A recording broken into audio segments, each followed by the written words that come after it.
Hello everyone, and welcome to the third mini-lecture of the week. This one is going to give a painfully broad overview of World War II and US engagement. There are about 1 billion books out there about World War II, but if you're interested, I can provide a short bibliography of some of the most useful and my favorites, if you're looking for more. World War II is likely the most devastating conflict in human history, depending on the level of analysis and calculation. Between 50 and 80 million Homo sapiens lost their lives prematurely during the global war. The horrors of World War I, the trenches, the gas, were matched and exceeded in World War II. The poet Aimé Césaire argued that fascism was colonialism come home to Europe, and Hannah Arendt, political scientist, argued similar in her magnum opus, The Origins of Totalitarianism. Global war doesn't just erupt, though. Several international incidents and regional wars preceded the outbreak of global conflict. So let's turn to a brief examination of those. It's often argued that World War II started with Hitler's invasion of Poland in 1939. Certainly, that argument prevails and has merit, but it downplays the decade of escalation that preceded the invasion of Poland. 3 major conflicts preceded the invasion of Poland: the Japanese invasion and annexation of Manchuria, and subsequent escalation of the Second Sino-Japanese War, the Italian invasion of Ethiopia, and the Spanish Civil War. Depending on your level of analysis and your perspective, each of these conflicts could provide an alternate start, a flashpoint for the beginning of the war. I'm going to broad stroke the history of each as they precipitated global war. In the late 19th century, Japan became an expansionist empire with its victory in the First Sino-Japanese War in 1895, and a decade later in the Russo-Japanese War.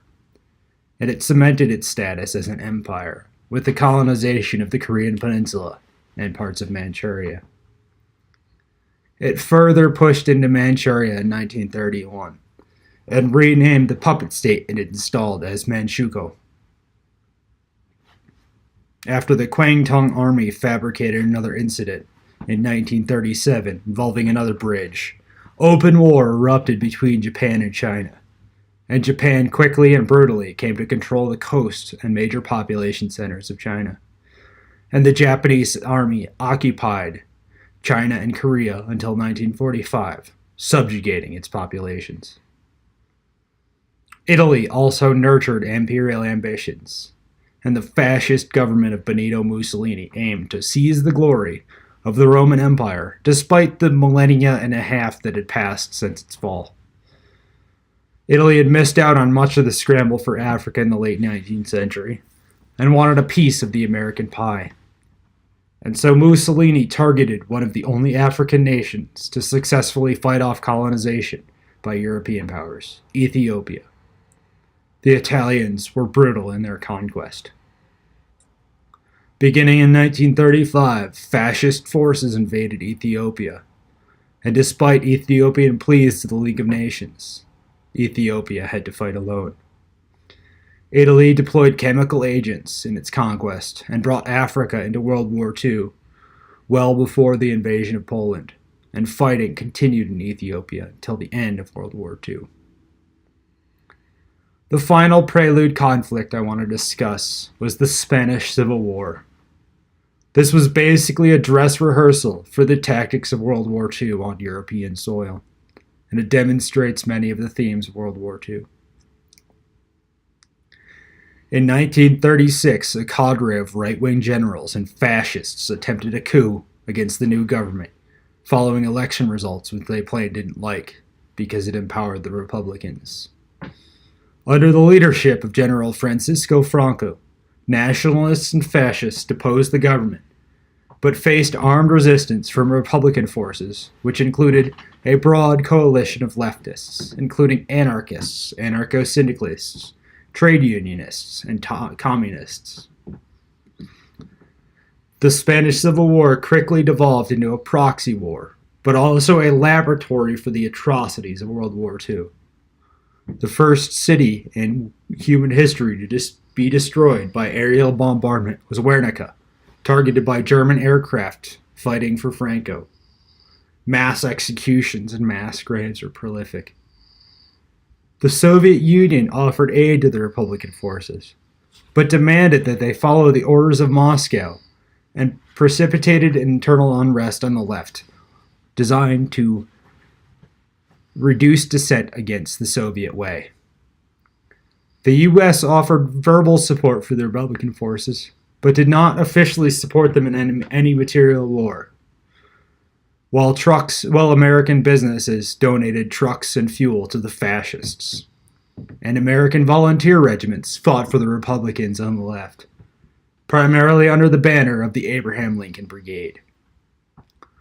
After 3 years of vicious proxy warfare, Franco's forces defeated the Republican forces in 1939, and Franco ruled as a brutal dictator until his death in 1975.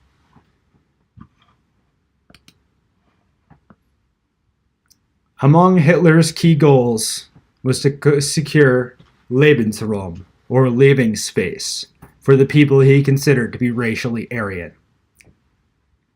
To do so, Hitler planned a genocidal invasion to the east with the goal of purging Eastern Europe of much of its population, including the Polish people, through a plan of slave labor and working them to death. Hitler gained an odd ally in this goal, the equally genocidal and murderous Joseph Stalin, leader of the Soviet Union, and their foreign ministers signed a secret agreement to divide Poland between the Nazis and the Soviets.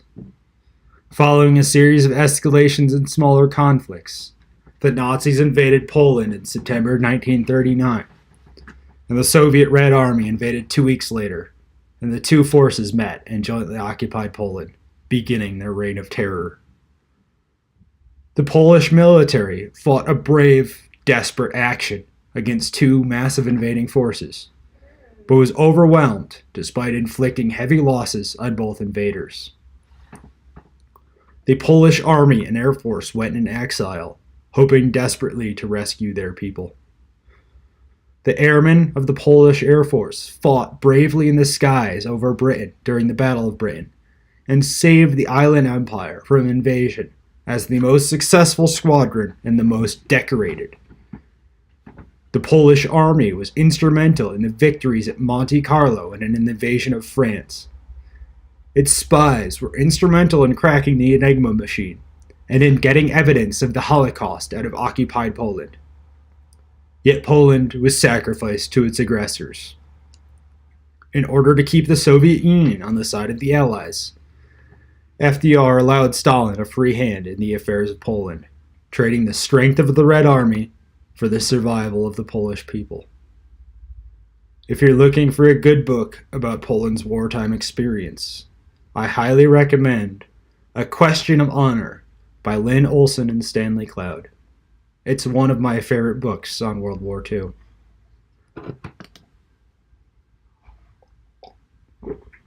Hitler's invasion of Poland triggered a series of mutual defense agreements and treaties, especially with Britain and France. However, this period is often referred to as the Paper War, since neither Britain nor France effectively came to the aid of Poland. After a series of other invasions in the winter of 1940, Hitler's army popped some fresh tablets of crystal meth and fired up their panzers to invade France through the Low Countries. A recent history by Norman Ohler, Blitzed, details the level of methamphetamine used by the Wehrmacht, but it's sufficient to say that the entire army was hopped up on meth as they made their way across France and many other countries. The French army, the largest numerically in Europe, collapsed in the course of 6 weeks as the Nazis captured Paris and the British fled the mainland at Dunkirk. With the fall of France, a collaborationist fascist government came into power, known as Vichy France. And the Vichy government ceded control of the north of France to the Nazis and controlled southern France and the colonies. The Vichy government was complicit in the Holocaust as they shipped French Jews to the concentration camps and mass killing facilities in Eastern Europe. In the Pacific, the Japanese Empire began facing external constraints. It needed more stuff to fuel its empire, whether steel, food, fuel, or whatever. Standing in the way was the United States. As we know, the US had been pursuing trade and empire in the Pacific Rim since the late 19th century, and these two empires came into conflict. On December 7, 1941, the Japanese Navy attacked the naval base at Pearl Harbor in the Hawaiian Territory, attempting to decapitate U.S. naval power in the Pacific. At the same time as the Pearl Harbor attack, the Japanese Army seized Burma, Singapore, the Philippines, and other territories. Again, its largest share of territory within 6 months of Pearl Harbor. It mostly worked, but the U.S. Navy quickly redeployed ships from other areas and pushed back on the Japanese. The U.S. Navy began a campaign of naval warfare and island hopping to encircle the Japanese. War in the Pacific was brutal and racialized, and atrocity was commonplace on both sides.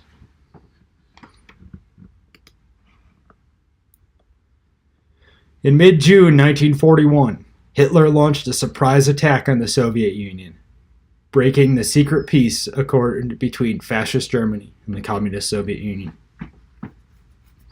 The Nazis were pretty successful overall, devastating the Red Army, destroying much of its air power on the ground, and seizing broad swaths of territory in the three-pronged invasion. By the time winter hit in late 1941, Nazi forces had encircled Leningrad, were pushing on Moscow, and had penetrated deeply into southern Russia, pushing towards the rich oil fields of the Caucasus. It was the largest invasion force in the history of warfare.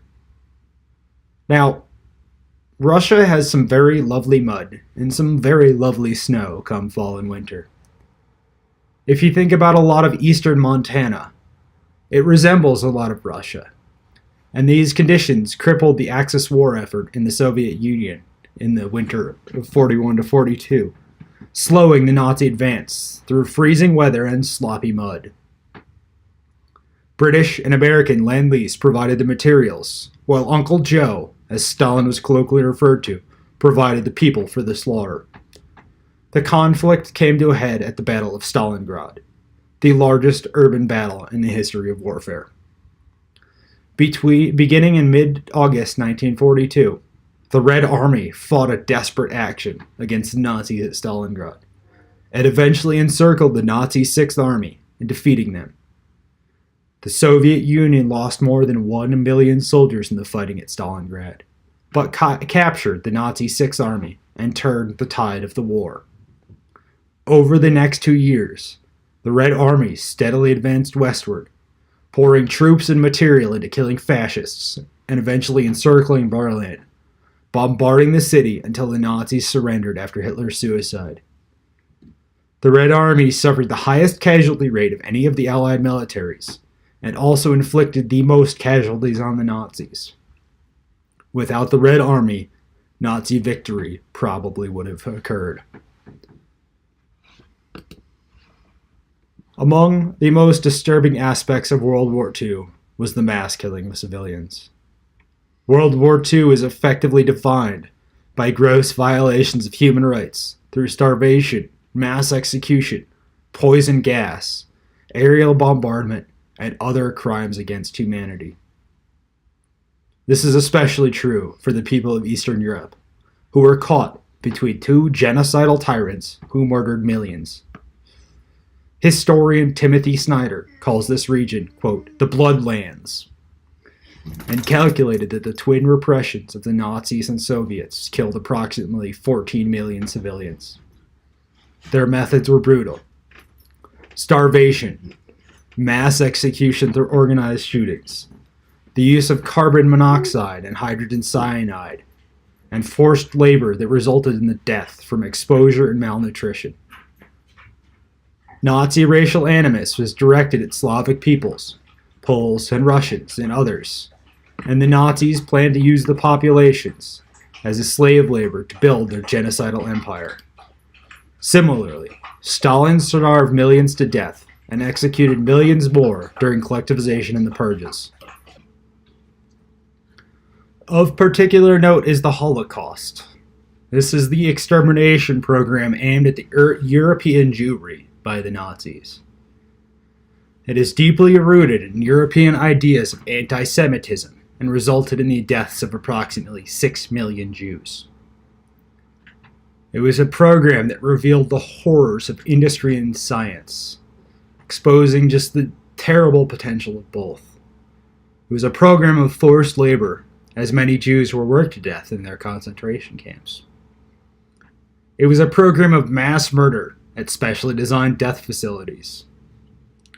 Among the worst aspects of the Holocaust is that it was enabled by habitual racism and resentment, and by a tyrant leveraging this racial resentment into an ideology of genocide. The graphic from the Anti-Defamation League on the right demonstrates the escalation of simple racist bias into genocidal violence.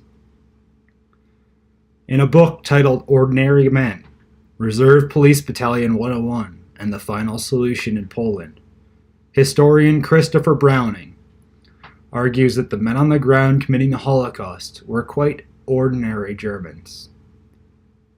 They would conduct mass executions all day, killing hundreds, and then write home to their wives and children over dinner.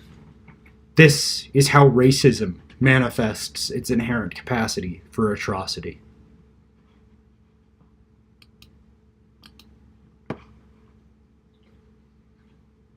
It was a quiet night on June 6, 1944, on the shores of northern France, around midnight, 1-2 a.m., until the thrum of aircraft engines and ships began filling the air.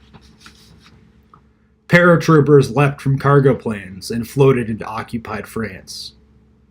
Landing craft steered toward the beaches of Normandy, and Allied forces finally landed on the European mainland.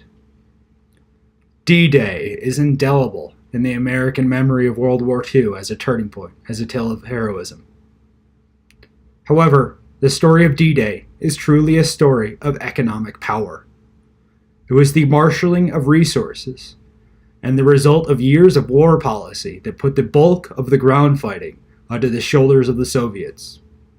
The German forces guarding Normandy had been rotated out of the brutal Eastern Front for rest and relaxation in northern France, in what was presumed to be a quiet theater.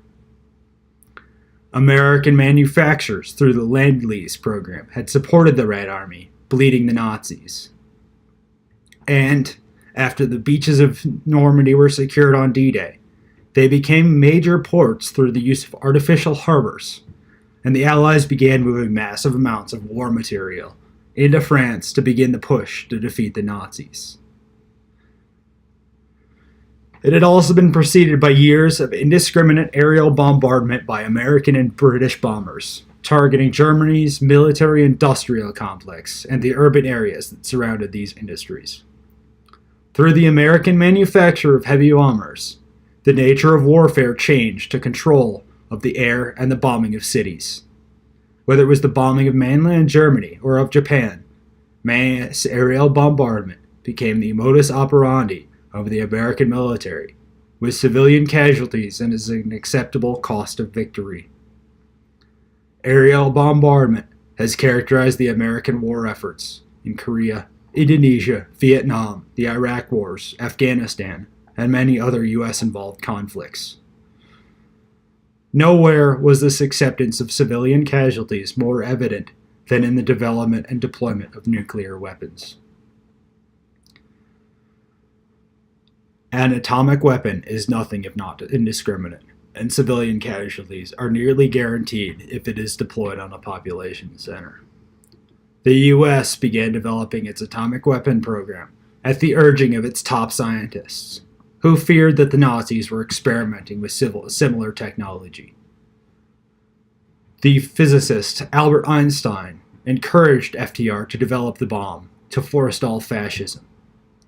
It was developed and deployed in secret, with massive government funding and little accountability.